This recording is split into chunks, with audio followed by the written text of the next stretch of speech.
Yes guys, what is going on? Welcome back to the channel and welcome to episode number 14 of our EAFC25 rebuild career mode here with Sheffield Wednesday, and obviously coming off the back of the last episode with that injury to Nathaniel Chalobah, Jakub Piotrowski, the signing that we bought in January, asks if he can have a game, obviously coming in for Chalobah in that CDM role. But before we do go into the first game, which is against Norwich City, we do just have a look at the league table. Obviously we have 10 games left, we've played 46 game season. So 10 games left of the season. You can see there we're sitting in 14, but actually we're only 8 points off the playoff position, so a lot can change over those 10 games, and we're obviously looking to climb up that table, and we're looking to start off away from home against Norwich. Obviously Norwich are one of the teams who battered us away from, or at our home, away from home from Norwich in the previous episodes. We were looking obviously to get revenge. They did say before the game, obviously Ante Černač did score 2 goals in the last game, so he was going to be one we'd have to keep an eye on, the winger for Norwich. But obviously we're looking to get a better result than we did against Norwich in the other episode, and hopefully start climbing up that table a little bit and climb away from that 14th and possibly push into the playoffs. And the first chance of the game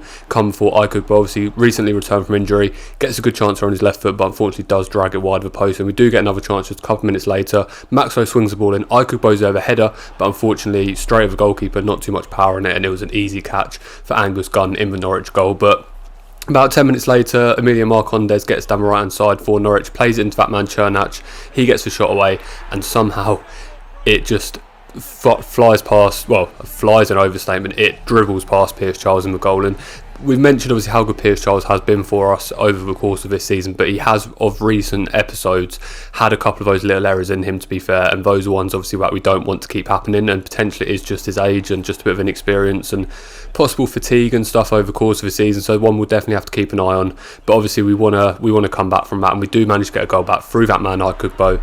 He's made a really good goal scoring return from his injury, and Kabaki plays the ball in on that right foot from a left hand side, the in-swinging cross, and Jakub's in acres of space, manages to get the volley across and bring the score to 1-1 for those travelling Sheffield Wednesday fans, and hopefully obviously we can build on that. But just before half time, Norwich get another chance here, falls to Dobbin, he plays in Sargent, falls back to Dobbin gets a good shot, but Pearce-Charles makes up for error with that first goal and comes out, makes himself big, makes himself wide, and keeps the scores at 1-1. And then into the second half, a good header there from Ingleson, but unfortunately saved by Angus Gunn in the Norwich goal. And then just a couple of minutes later, Sargent gets the ball. He was the one who tore us apart in the return game in the previous episode, and he gets his first goal of the game here.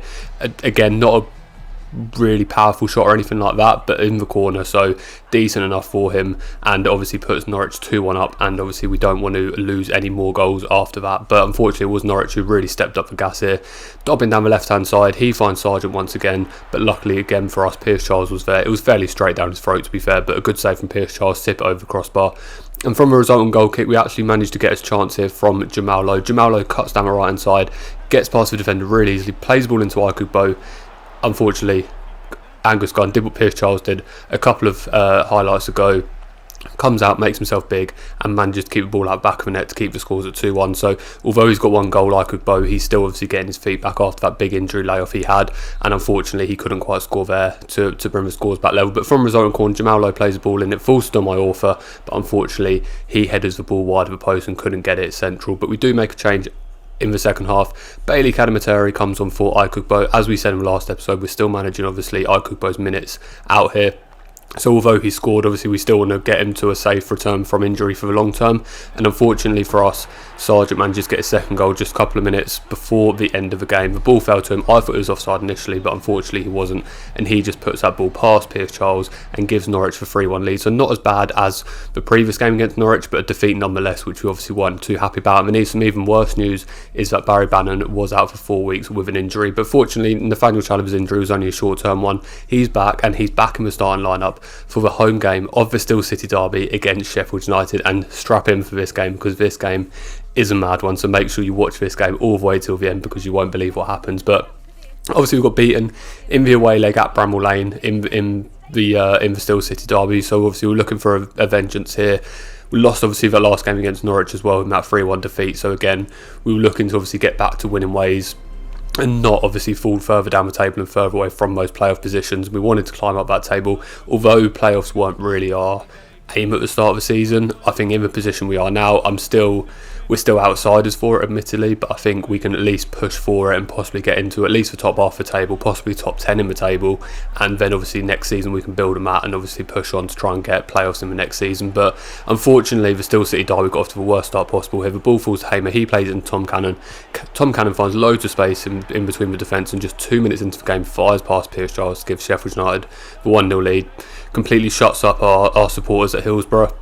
And unfortunately, we knew it was going to be a slog this game, because going 1-0 down against a team like Sheffield United in the second minute is never going to be easy. And then they unfortunately did actually go 2 goals up with inside 10 minutes, and it was Tom Cannon again. The deflected shot came in from the Sheffield United midfielder. Ball looped up, Pierce Giles came out to grab it, but unfortunately Tom Cannon got there before him.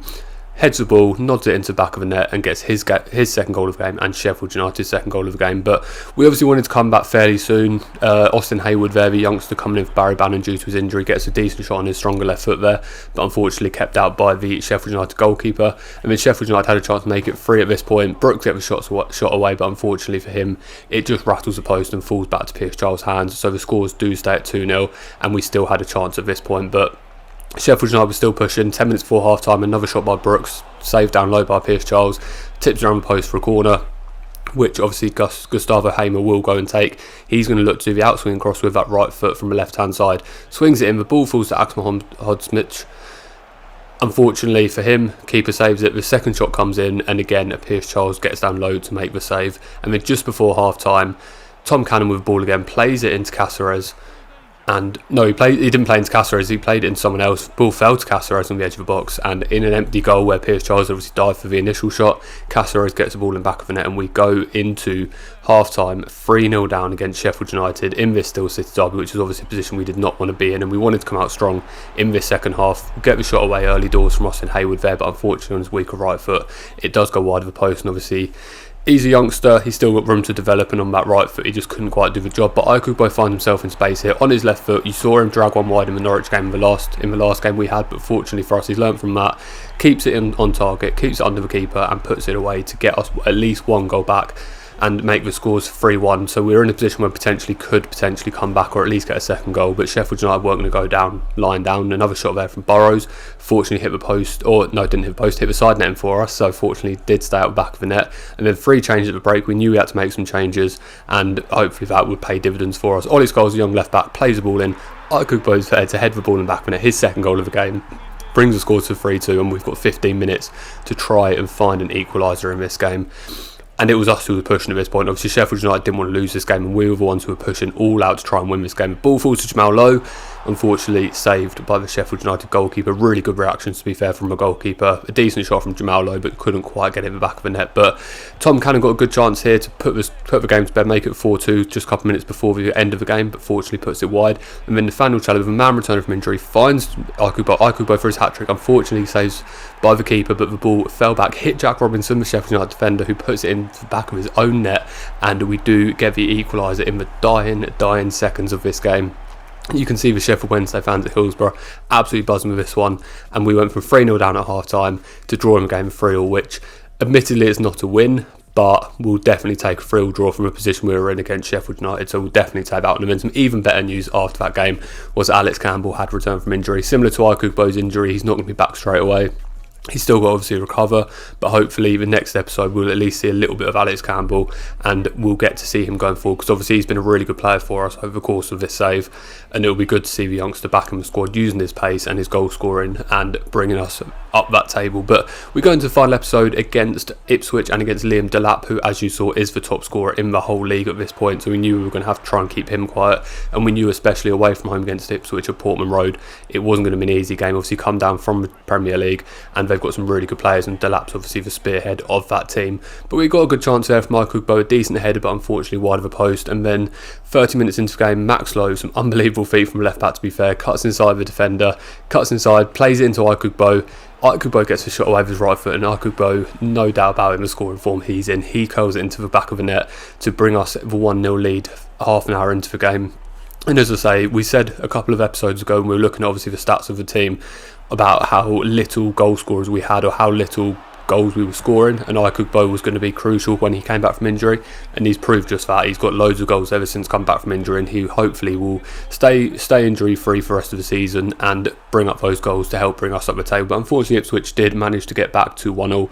That man Liam Delap, who we had no doubt about it was going to score at some point in this game, the form he's in and the quality of the player he is, he managed to get the rebound from a Pierce Charles save and put the ball in back of the net to make the scores 1-1. And then going into second half, a decent chance again there for Aikougbo, but good save from Ante Muric in the Ipswich goal kept the scores at 1-0.